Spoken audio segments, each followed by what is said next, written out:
almost heaven. West Virginia, Blue Ridge Mountains, Shenandoah River. Life is all there, older than the trees. Attention citizens, nuclear strike imminent.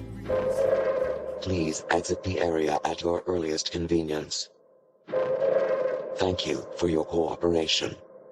Welcome to the second episode of Fallout 76 Monsters from Pursuit of the Paranormal. Welcome back, Greg. Hello, Ash. How are we? I'm looking forward to this one. Good. I am. We had quite popular the first episode was when we talked about the Mothman. Yes. And I think this is going to be even better. Yeah. I like this story as well. I've researching and watching videos and all sorts, so excited about this one. It's a cool story. I've played the game. Awesome. Because we spoke last time. But over to you. We'll talk about that in the next episode. You'll play it a bit more and we can talk about the game itself a bit more next month. So, this episode, we are going to be talking about a very famous case, a case that was investigated by Project Blue Book, officially, the American US Air Force UFO investigation project, and it's the Flatwoods Monster. Yes. So, again, another sort of legendary monster that is featured in the game, Fallout 76, based on a real-life alien encounter. Yes. Like last time, I'll talk about sort of how the monster is portrayed in the game. Yep. And then we'll talk about the actual story behind the whole legend of what happened. Sounds good. Back in 1950s. 52, off the back of my head, yeah. Yep. So, in the game, the Flatwoods Monster, and this is from Fallout Wiki website, the Flatwoods Monsters are aliens described as a hovering creature with glowing purple eyes capable of abducting wastelanders. Oh. Wastelanders are the name for the playable and non-playable characters in the game. Like, you are a Wastelander. We're in the nuclear wasteland. Yes, we are. In the game. As part of the storyline, you're told about the creature, warned that its mere presence can warp the mind of all but the most iron-willed. Ooh. In pre-nuclear war West Virginia, near the town of Flatwoods, the real town, many claim to see a mysterious creature with glowing eyes. Colton Pickens, in the game, claims that he was taken onto a spaceship and subjected to experimentation, but the police dismiss his account. After the war, there are accounts of wastelanders being taken, only being able to recall a blinding light afterwards. Okay. In-game, the Flatwood Monster's head is encased in a purple helmet, which obscures most of its face. The rest of the body is sealed in a protective suit, and there are no visible legs. It's got 3 fingers and green blood, which can be seen when you fight the Flatwoods Monster, which is a tough battle. And talking about that, you encounter the Flatwoods Monster in random sort of spawns, random encounters all over the map. Usually at night they spawn, but they can last until daytime if they don't get killed. And the monster will teleport around during a battle, making it difficult to get him, and he's quite a tough enemy. And even more spookily is when the Flatwoods Monster's nearby, the area becomes bathed in this creepy purple light just around. So you can be like sort of going back near your base and you just see sort of like your buildings or whatever in this purple sort of tinge. You know the Flatwoods Monster's somewhere nearby. So it's like sort of like walking around like he's here somewhere. I know he's here. And this purple light, this purple glow, also lets the monster take control of other animals, enemies, even like your own base. You have like defenses and rocket launchers and stuff on your base. Oh, wow. You can take control of them to start shooting you rather than shooting. Usually they need to shoot the enemies, but they can sort of take over the base defenses. Yeah. And even other monsters like the Mothman, you can control. So you could get attacked by the Mothman and the Flatwoods Monster at the same Oh time. wow! So it's quite a tough opponent. It's quite cool. There's quite a few different variations, like with the Mothman. Some of them more stronger, and they can be quite aggressive. You can sort of return back to your base, your home you built, and you can just find that the turrets are already shooting like other parts of your base, because you think what the hell's going on? And you see it in purple. You're like, shit, there's a Flatwoods Monster, and then you got to try and find him. We start shooting him, and then he'll just disappear and reappear behind you and stuff. So it's Wow. It's pretty cool. And like I say, they spawn all over the map, so you can kill them, and then another one will spawn. It's not that common, but you know when they're there. Okay, I look forward to reaching that point in the game. Yeah, so that's sort of how it's portrayed in the game. Yeah. And do you want to introduce the real story behind it? Yeah, so legend has it. So the Flatwoods Monster is also known as the Braxton County Monster, Braxy, or Phantom of Flatwoods. It's interesting that you mention about the eyes being purple, because some of the depictions show like red eyes as well, which is very much like how the Mothman was portrayed. Yeah. In legend. So, and it's strange again that Virginia and West Virginia have got these lots of these creatures, and I wonder if they potentially could be the same thing, I suppose. And depending where you are in West Virginia, that's your version of like a Mothman. It's around a similar time, 1952 as well, isn't it? To Mothman. Yeah, so it's part of the folklore there now. And on the evening of September 12th, 1952, a bright object crossed the night sky.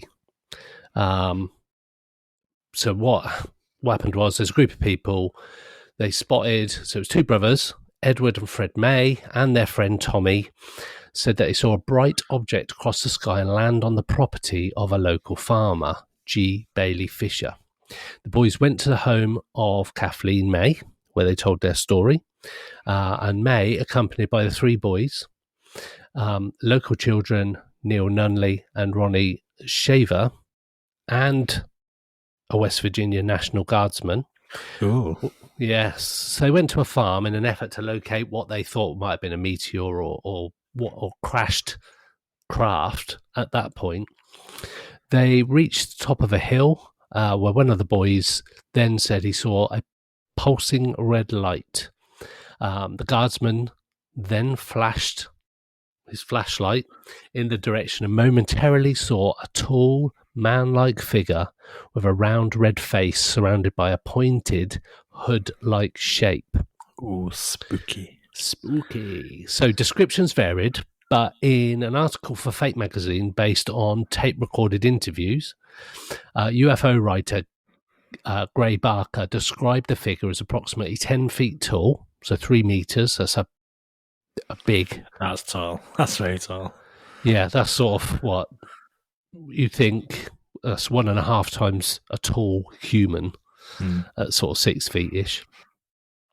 With a round blood red face, a large pointed hood-like shape around the face, eye-like shapes which emitted greenish orange light, and a dark black or green body. They described the figure as having small claw-like hands, cloven-like folds, and a head that resembled the ace of spades. So the picture is got, if you can imagine the ace of like the spades logo on a pack of cards, that was sort of like either behind its head or part of its head shape, and created this sort of round pointed, I don't know what you would call it. Then they basically dropped. Obviously, it was panic at that point, because you see something 10 foot tall looking like this weird thing out of Doctor Who. And you think, like, you saw this thing crash, and this thing's come out of it. And you got to think the late 40s and 50s were a time where Saucer fever, ETs. There was like all the different films, the old school films, came out where it was like the nuclear era, everything was happening in America at that point. And if you saw something strange, that's immediately what you would think was happening as like some alien invasion. So apparently this figure started to make a hissing sound and glided towards the group. The guardsman screamed, dropped his flashlight, and everybody legged it. The group then said that they smelled a pungent mist, and some later said that they were nauseated. So that ties in with the purple mist that you were talking about in the game. Yeah. The local sheriff and a deputy had been investigating reports of a crashed aircraft in the area. They searched the site of the reported monster, but saw, heard, and smelled nothing. And according to Gray Barker's account, the next day, one of the Braxton Democrats claimed to have discovered skid marks in the field and an odd gummy deposit, which was subsequently attributed by UFO enthusiast groups as evidence of a saucer landing. So a bit of an odd one. And then newspaper stories were carried out throughout the country. Obviously, this thing went wild. It was on large networks. Hundreds of phone calls were received from all over the country. The National Press Services rated the story number 11 for the year, which is pretty cool. A minister from Brooklyn came to question the family. Pittsburgh paper came and sent a special reporter. UFO and Fortean writers like Gray Barker and Ivan Sanderson also arrived to investigate. So there was a lot of furore around this particular story. And like we just said, you've got this sort of alien frenzy in America at that point. You'd had Roswell 5 years before. So people were still talking about Roswell. And it was, they claimed that some of the aliens were at the base for about 5 years, and it all sort of came out a bit later about Roswell. So you've got people, you've got like the atomic bombs, you've got everything going pretty wild in America at that time. I've watched a lot of films that are like from the 50s and 60s where people, it's all about alien invasions and they come in to take over the earth. So you can see why people have got this heightened sense of panic when they're seeing objects in the sky. So I get it. Yeah, and I believe one of the boys weed himself in panic. Oh, really? When he's running away, yeah. It would be pretty scary. And like the image that you sort of see associated with the Flatwoods Monster is similar to how it's portrayed in the game as well, which is pretty cool. But he is dressed more like that shape and figure, but in like a space suit. More like an alien sort of. Yeah, so they've made it into like a true alien. And the TV series Project Blue Book did an episode on the Flatwoods Monster, and it's brilliant. It's really, really well done. And they go like into the woods where it's all like where they think this thing crashed and the woods were all on fire, and they see this creature. Okay. And then, and obviously J. Allen Hynek, who was brought in by the Air Force to kind of debunk all of these cases. Mm-hmm. He obviously went to Flatwoods to investigate it. And there's quite a few, obviously, skeptics. Yes. You get some quite a few theories as to explain the different aspects of the story. And the main one being what they saw in the sky was a meteor. Yeah. There was reported that night across a number of states that could be seen. And similar to cases that we've investigated, UFO identified, where someone's seeing a light coming down, in their words, and then they're going to where they think it's landed, and then seeing something in the woods. Very, very similar to this. Yeah. We did a case in Bolton in Manchester, England. Very, very similar. But at the exact same time that they saw this thing coming out the sky and landing, was the exact same time there was a meteor recorded by the UK Meteor Watch. This was recorded from all over the UK. Yeah. At the exact same time they saw it. So that sort of half of the story can be explained away by it being a meteor. It's very similar to this, where they saw something land out the sky or come down. Yeah. They've gone to where they think it landed. and obviously seen something and associated the two parts of the story, even though they're not related. Yeah. So they could have seen this alien creature. Could just be coincidence that this meteor was at the exact same time. It could have been an alien, Yeah. but the meteor wasn't related to that. It just happened at the same time. Or it could have come on the meteor, or it could have been a spaceship crashing.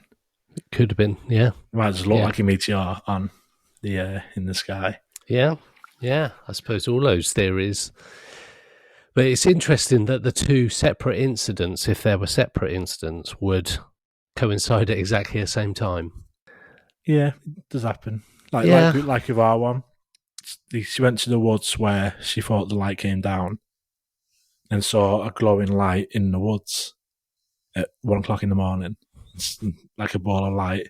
Yeah. And she thought it was the same object. We proved that it wasn't, but it could have been. Mm-hmm. In her mind, it was the same thing. So that's kind of the object side of it. And obviously there's been quite a few theories as to what the alien was. Quite a few different ones.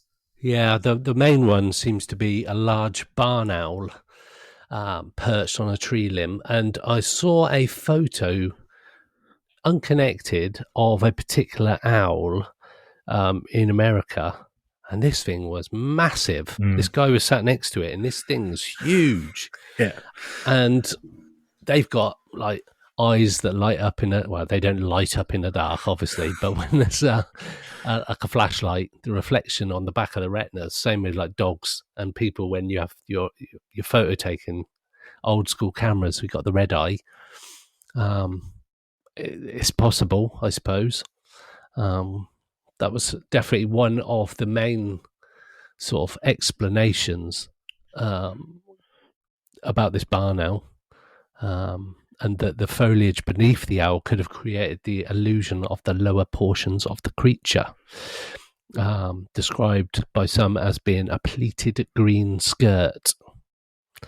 Yeah. I mean, that is the favoured. Yeah. And I think that's what Project Blue Book concluded. Right. I think I might be wrong, but I'm sure that's what they conclude, that it was an owl creature. Yeah, because I suppose if you've got a barn owl sat on a tree limb and you've got this apron of what appears to be clothing below, the feet of the barn owl would be claws on a tree and would be halfway up the body of the creature that you're seeing. So it could potentially have these talons, I suppose. Convenient. Yes. It ticks a lot of boxes, but Did you say like it has the small claw-like hands? Is that just the feet halfway up a tree? Yeah. And the rest of the body's the foliage. Yeah. Again, though, unless you're there, it's very difficult because eyewitness testimony at best of times is rubbish, and you're remembering the last time you remembered it. And then you've got all these people remembering different bits, and this almost like a Chinese whisper becomes quite. And this is a group of kids mainly, young kids, and they could feed into each other's sort of excitement and scarediness, and sort of bounce off each other. Like that must be some sort of alien because they're in this like sort of heightened state of sort of alert or panic. Yeah, there's also saying that the nausea that was experienced by people is also a side effect of like mass hysteria or hysteria. So that could tie in as well. And if the little boy weed himself, it was obviously there was a lot of adrenaline hyping up of each other's emotions. Because, I would imagine you see something like that and you're walking into a forest and seeing this thing. At first glance, you're already like mentally alert, scared. Your brain's working overtime, and like with pareidolia, that you see something and your brain tries to make a pattern of what it is. It's like when you wake up in the middle of the night and sort of you look up and there's like just like a light in your room. And you think it's like someone stood in your room, but it's actually just like your coat hanging up on the back of the door. Yeah. Or something, because it's in that shape and you're not fully aware of what's going on. It just looks like the outline of someone stood at the foot of your bed.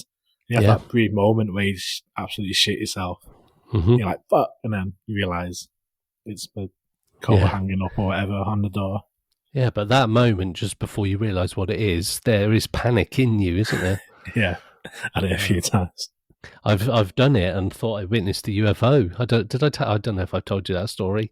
And I was looking at where I used to live when I was about 15, and out of the windows I could look over sort of like some of the hills, and I could see these lights sort of going up and down this hill in the distance. And I was trying to figure out what it was, and I couldn't figure out what it was. And I thought, wow, it's got to be something. I can't see that there's any roads there because it's like on the Ridgeway, which is quite an unmotorized part of the sort of the hillside round here. And so I went to bed, and obviously I was quite hyped up emotionally, just thinking, shit, have I just seen UFOs? Anyway, I woke up in the middle of the night. I looked out the window, and there was this large glowing white object. I could see through the curtains. I was thinking, oh, fuck, they're coming for me. I genuinely thought that. Wow. And I was thinking, oh, my God. And I was panicking. I pulled the curtain back just to try and peek through. It was the fucking moon, wasn't it? Full moon. Quite low in the sky. And I literally... I was literally thought I was about to be abducted. I thought I was going to be taken. But that was around the time when the X-Files was big. The X-Files was out, so I was already expecting something bad to be happening. So these kids are going through this mass hysteria of being hyped up. They've seen a crashed spacecraft, because back then they didn't. It was all spacecraft alien invaders, wasn't it? Back then it was always us versus them. So yeah, I can get why their brains have sort of gone, what the bloody hell are we looking at? Definitely. I've just been looking, as I was looking earlier as well. It's obviously with the Mothman, there was like lots of different sightings from lots of different people and all this stuff. Where with Flatwoods, wasn't able to find any other reports. It's just this one. This one case. Yeah. Yeah, and that was one thing that struck me, because like you say with Mothman, it was reported at the time quite a lot, and people still claim to see it, whereas the Flatwoods Monster was that night only, and that seemed to be it. So in my mind, I think the barn owl thing seems to fit a lot of it, but you don't know. You don't know. So, yeah, that is the Flatwoods Monster, second episode of Fallout 76 Monsters. Join us next month when we will be talking about the Grafton Monster. Ooh. Another monster for us. Looking forward to it already. Cool. We will see you next time. Bye.